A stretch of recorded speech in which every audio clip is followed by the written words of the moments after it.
Hello and welcome again to the Writer Review. This is Eric Corrett Writer, and this week we're going to be taking a look back at the 2013 coming-of-age comedy drama titled The Way, Way Back. Now, The Way, Way Back runs for 1 hour and 43 minutes long. It is directed by Nat Faxon and Jim Rash. It is produced by Kevin J. Walsh and Tom Rice. The script was written by Nat Faxon and Jim Rash. The score by Rob Simonson. The cinematography by John Bailey, and it was edited by Tatiana S. Regal. And the stars of the movie are Steve Carrell, Toni Collette, Liam James, Anna Sophia Robb, Sam Rockwell, Allison Janney, Maya Rudolph, Rob Corddry, Amanda Peet, Zoe Levin, Jim Rash, and Nat Faxon.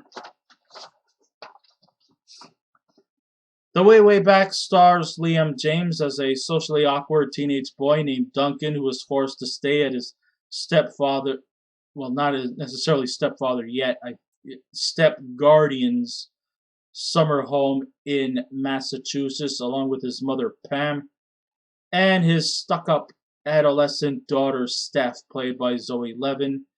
The step guardian, his name is Trent, and he is just one hell of a fucking asshole who constantly berates and mocks Duncan at every step he gets. He just truly is a very, very unlikable individual, and he just seems to also take the pleasure in tormenting Trent in the most verbal way possible, thinking that there is no repercussions to his actions. After all, hey, it's just words. But obviously, he is pretty much embarrassed by him.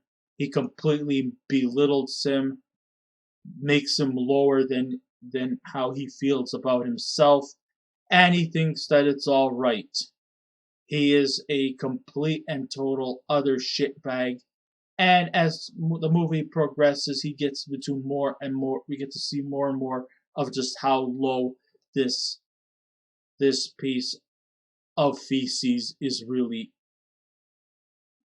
of who he really is.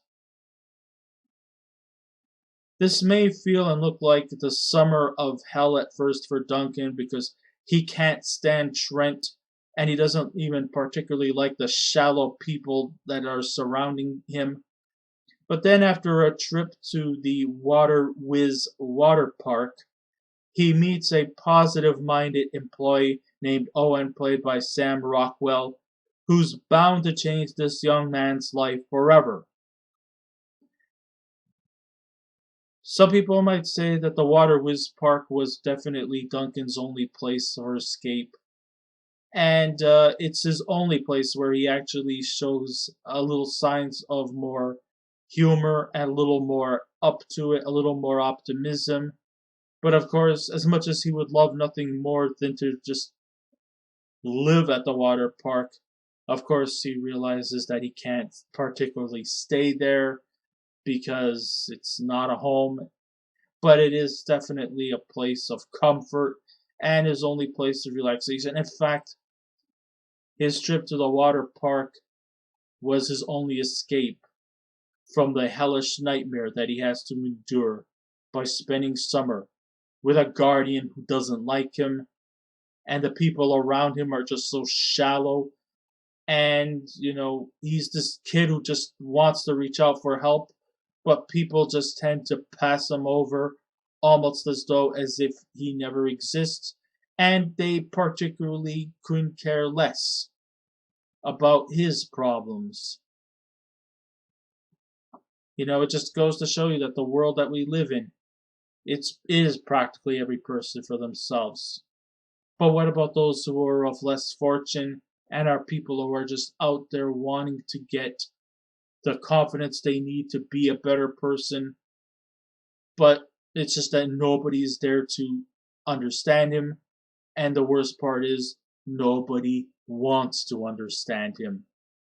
He's a loser to them, and everyone around him makes sure that he knows his position in life, even though others will say that no, he's not a loser, he is someone special, and he just needs to find that someone who will tell him that there is nothing wrong with him and that he is a perfectly fine individual, but he just needs to look in the right direction. And obviously, the summer home where he's staying is totally not the right place.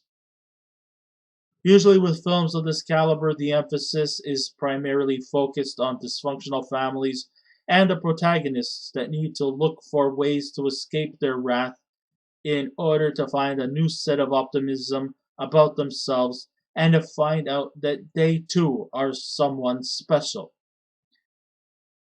Now, although people are wondering why am I doing a summer movie in the middle of fall, well, it's because I wanted to take a break from last week's depressing movie Requiem for a Dream, and I wanted to sort of turn around to something a little more lighthearted.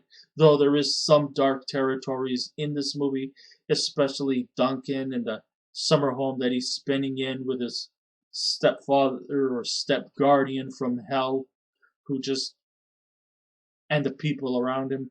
But at least we find a little more lightheartedness and optimism once he enters the Water Whiz water park, where he befriends Owen and the rest of the staff.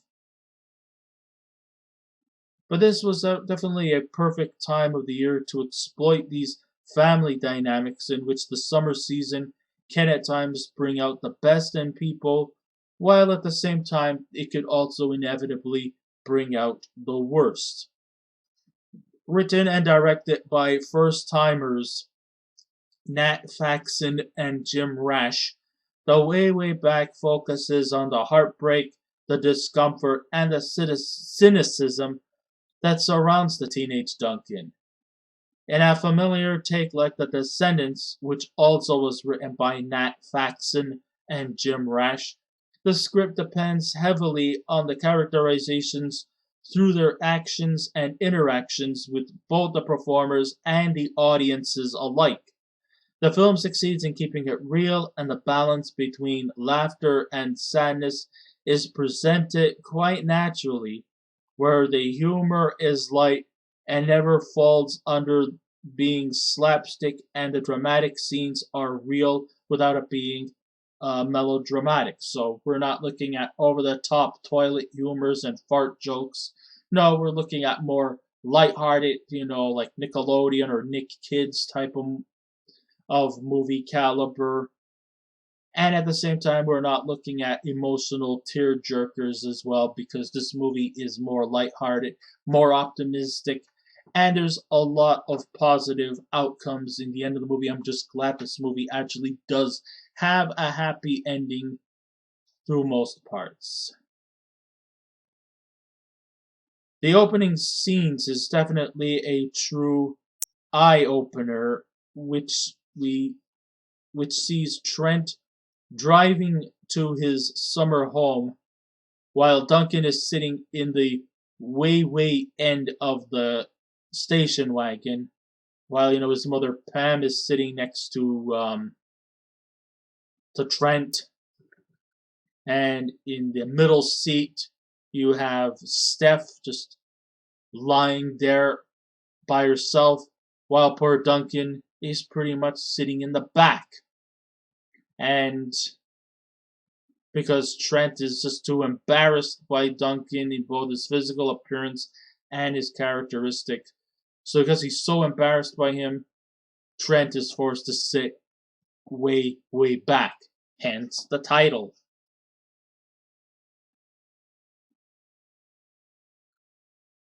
So Duncan is sitting in the bottom end of the station wagon, and then all of a sudden, out of nowhere, Trent interrogates Duncan with a question of how he rates himself from a scale of 1 to 10. Duncan, with a lot of hesitation, rates himself with a humble 6. But this fucking shit rat, Trent, dismisses him by giving Duncan a 3. And we could tell right away that this trip is going to be one hell of a nightmare. Duncan knows he's a social outcast. But the sad part is that not only just Trent seems to treat him like shit, but everyone who knows Duncan also treats him that way too. And even though Duncan is a person who's crying for help, trying to see if there's anybody out there who thinks that he is more than a 3, very few people do little or next to nothing to ensure that he's an alright person. Even going as far as to add more verbal put downs by Trent's teenage daughter Steph and their summer home neighbor Betty, played by Allison Janney, who viciously berates him as a nerd. But still, to give her credit, Allison Janney nails her performance as a divorced lady as she spits verbal garbage without realizing that, yes, indeed, words can hurt harder than fists. Many people sometimes tend to think otherwise. People think that when you insult someone, they are all so dismissive, like, "Oh, it's just a word. Don't take it personally. Just ignore. It'll all go away. You're not physically hurt. You're not going to the hospital or something." Yeah, well, you know what? I'm going to tell you something. Words do hurt. They may not hurt you physically, but they do hurt you spiritually, and that's a pain that you can also do without. Verbal abuse, physical abuse, cyber abuse is totally intolerable. We should just learn to love and respect one another and try to also choose your words carefully, just as much as you should also choose your actions carefully. People sometimes just need to realize this and stop being so shallow and thinking that, oh, words are just words, and that they should be ward off like flies off your back. Well, it doesn't go that easily. But that's just how many people think life is. I mean, some people could probably take it and are just more laid back about their sentiments, but still, nonetheless, verbal abuse should not be. Verbal abuse should be taken into wide precaution, and sometimes people just don't realize it. You might probably think that you're just joking or kidding around, but obviously we know Trent wasn't kidding around when he said that Duncan deserves a 3.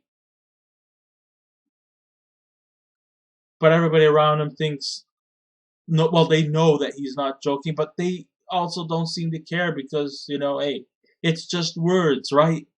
Words don't hurt. Sticks and stones break my bones. Names will never hurt. Names do hurt. I'm sorry to say this. It's personal. It could hurt inside a person. It could lead up to many things like depression and suicide. And very few people just want to either ignore him or do very little to nothing about it. And unfortunately, that's the way a lot of people look at it. Sometimes kids try to come up to their teachers or to their therapist or to anybody, and they just tend to just say, oh, it's just words. They didn't mean it. They're just joking. They don't always, if they're just joking, why don't they just say they're just joking and not, or maybe even better yet, if you have nothing nice to say about anybody, don't say anything at all.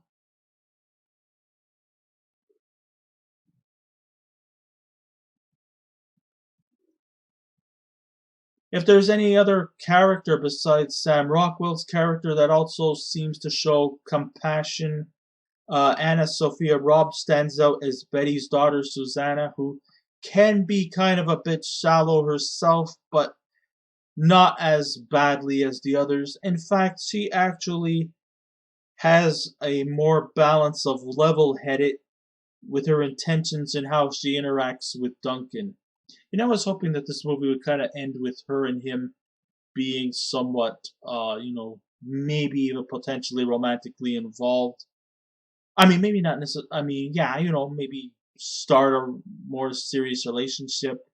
Not to the point where they end up having teenage, what? No, I mean, but maybe to the extent of having a much more stronger relationship, and maybe into the near future they could become a little more serious in their relationships. I was kind of hoping that that was going to happen. But I'm kind of maybe a little bit glad that they kind of kept their relationship platonic, but I was just hoping that there would be much more long going stuff between her and him.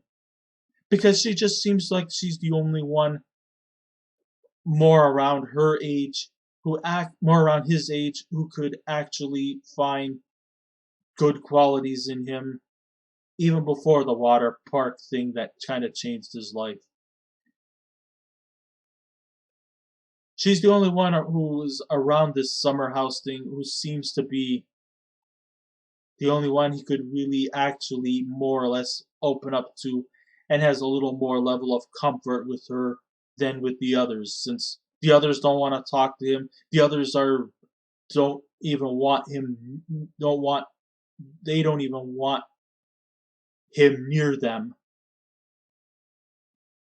But at least Susanna actually makes the efforts to try to comfort and console him when he's feeling down. So at least I gotta give credit to Sophia Robb for her strong performance, and I just wish there would have been more scenes involving them, if anything.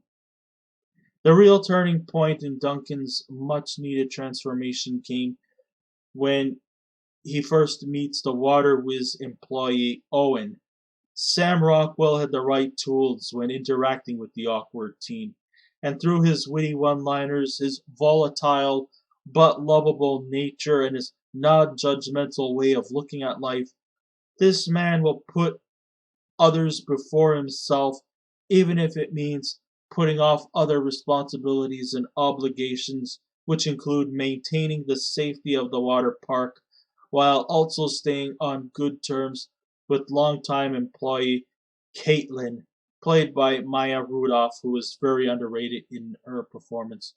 Owen is such a almost like the angelic entity in this movie, as the man who might be somewhat over the top, might be somewhat clownish and man-child type, but this guy definitely truly has a heart of gold, as he was able to successfully transform this socially awkward kid into a more confident individual and saw a much more better light in him than all the other people who just simply take him for granted. I mean, in the world where there's a lot of mean spiritedness, the Water Whiz Park is like his only comfort zone. And there were even times when he just wished he could just live at the water park because it's his only place where he can find happiness. And it's not just, going down water tubes and splashing in lakes and lagoons or eating off of food carts or things like that. He is given, a responsibility, a task at hand. He even go as far as to offer him a summer job. And eventually he becomes so good at his job, he actually eventually becomes like employee of the month. I mean, he's doing all these cool things. But of course, he's not going to be telling his family or his clan back at the summer home, even though they just simply don't care what he's doing. But he, I mean, he's making it kind of like his own personal secret. But I really actually enjoyed the scenes that took place at the water park. I mean, it's such a fun place. Oh, and it's such a great boss, a great employee,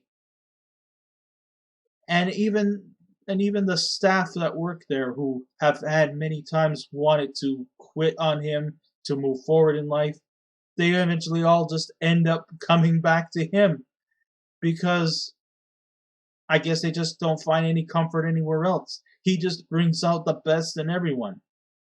You know, it's just that's where the real turning point in this movie is. And while Trent and the others may make Duncan look like a loser, Owen sees a winner in need to feel like one.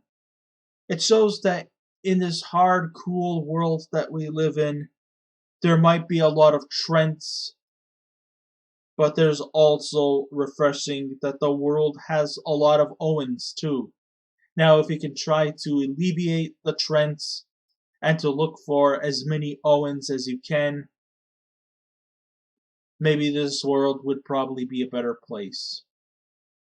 It doesn't even matter if the Trents are named Owen or the Owens that are named Trents. I'm just thinking, like, it's all about looking in the right direction and looking for the right people who will guide you the world, through the world of optimism. Even if the world even though the world that we have seems to spark through mostly negativity, it's always good and comforting and refreshing that there is a positive light at the end of every tunnel. There is possibly a lot of Owens out there that might probably outnumber all those Trents. It's all about looking in the right direction. Liam James truly makes his performance special as we see his transformation from the awkward teen to the young man with a new positive outlook on life. It was truly a refreshing break to see Steve Carrell, break out of typecast as he's playing a very awful human being who thinks hurting the vulnerable makes him all the more empowering. But when you think about it, we get to actually, during the later parts of the scenes, we discover that this Trent individual is not only just, treats Duncan like scum, he also has this bad habit of, there's also a much more darker reason as to why he wants to spend summer at his summer home. It's not just to unwind or anything like that. It's also because of the fact that he has also been hiding a secret affair behind Pam's back with a neighbor. And eventually it gets leaked. The end of the movie actually has Duncan actually spilling out the beans. They were having some kind of like a backyard party or something. Eventually, it leads to a bitter, angered argument between him and Trent. Trent eventually even goes as far as to physically push Duncan to the ground. Duncan tries to get away from everyone, only to end up being consoled by Susanna. There's other parts of him that really shows us how much of an asshole he is, especially when they were playing some kind of board game. I don't remember which one it was, whether it was Monopoly or the Game of Life. And he eventually takes this game like he's a poor sport. It just goes to show you that this is just a guy you just want to just grab and you just want to punch him in the face.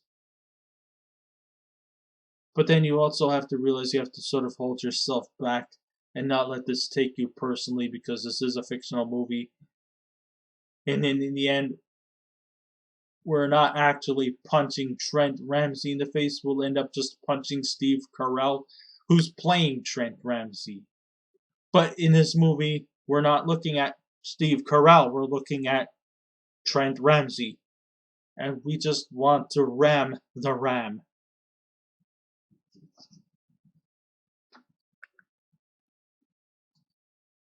Even though we just have to hold ourselves back. It's a contrast to the more loving humans we're used to seeing him perform. I mean, I've followed Steve Carell for many, many years. During his times with the frat pack, he always seems to come off cross playing more likable characters. So this was actually quite refreshing to see him play a more inhumane individual. And even sometimes he may not always play likable characters. There's always this great moment of likeness within the worlds that he plays. Here, he's actually practically a complete monster. And sometimes when monsters go unhinged, we have to find ways to unhinge the unhinged. Or to hinge the unhinged. There you go. But at least, him breaking away from typecast, it shows that he is actually very versatile as a performer. Toni Collette rounds out the ensemble cast as Duncan's mother slash Trent's girlfriend Pam, who wants to hold this family together, though wondering if she made the right decision to choose Trent as her lover, while also trying to do what's best for Duncan. And but still, I don't know. It's just like, even though she doesn't do very much in this movie, maybe I'm underrating her, but it's true that she could have been played by any other actress because she doesn't really do much in this movie, except at times being almost submissive to Trent's demands, and sometimes not realizing that Duncan needs some parental guidance to help him through. Although she just seems also just as shallow as everyone else, who thinks that he's just going through a little phase, and that maybe this summer place will make him a better, happier person. When obviously it's not really doing the trick, except for his trip to the water world. Meanwhile, they are effective behind the camera. Both Nat Faxon and Jim Ross show that they could act quite good as fellow water park employees. They provide some much needed comic relief. And they also show that that this coming of age story is not just a comedy in itself or a drama in itself. It's a good mix of blend of good comedy without having to depend on toilet humor, but also at the same time a good drama movie that doesn't particularly completely hold you to tears. I like the balance of both. It works out very well. For an indie movie, it was enjoyable to watch. And it's a coming of age story, and even though that's been done many times before, what makes up for originality makes up in terms of entertainment with some laughable scenes, some tearful moments, but overall with a feeling that will definitely touch your hearts. This is a heart-touching movie, and I like that how in the end Duncan actually goes from being an awkward teen to becoming more respected. And I like the scenes at the end where Trent and the rest of the other gang leave the summer home. Once again, we have Duncan sitting in the way, way back end of the seat. His mother Pam is sitting next to Trent. Of course, Steph is, taking up all the space in the middle seat.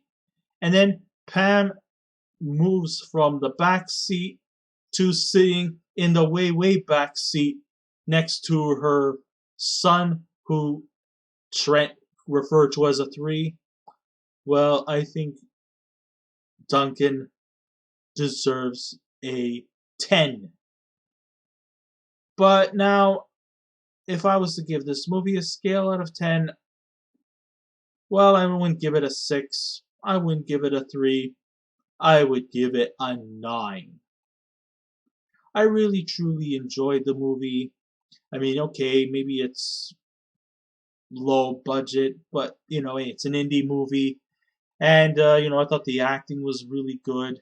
There was a lot of great comical moments that really have a bit of that Nickelodeon Nick Teens type of movie. It's like a family channel type of thing. This movie is practically good for the family.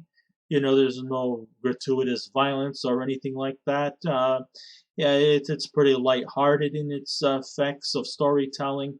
Something that you would probably watch on stations like YTV or Nickelodeon or Family Channel, those stations. Because this movie is definitely a good movie for the family to watch. And, it's a great coming of age story. Uh, we have, of course, our great balance of unlikable characters, but we also have a good share too of likable characters. You know, of course, maybe they might be a little bit of a color by the lines type of thing because the good people are just way too good and the bad people are just way too bad. And Duncan has to kind of deal with a little bit of both, although he just finds comfort. It's like staying near the people who are more good than evil. And I really, really like that. I highly recommend people to see this movie. It's really fun to watch. There might be a little bit of some hard moments in this movie, but it's not planned out so hard that you'll be in tears. Or if even through the hard parts, it does make up that in the next scenes you'll probably see something more lighthearted and enjoyable to watch as time goes on. The dark parts, they come on, but they come off right away. So it just balances both very, very nicely. And I guess that's all I have to say about this movie. So if I was to give this movie a scale of 10, like I said, it deserves a 9. So I guess this ends my writer review. Thank you all for listening in. If you wish to subscribe to my YouTube channel, please feel free to do so. If you wish to leave a comment, go right ahead. But just remember the 3 simple rules. Be kind, be courteous, and please refrain from any rude comments. And I will be back again with another movie review. So until next time, this is Eric Corddry saying, keep watching those movies, and I'll see you around. Goodbye.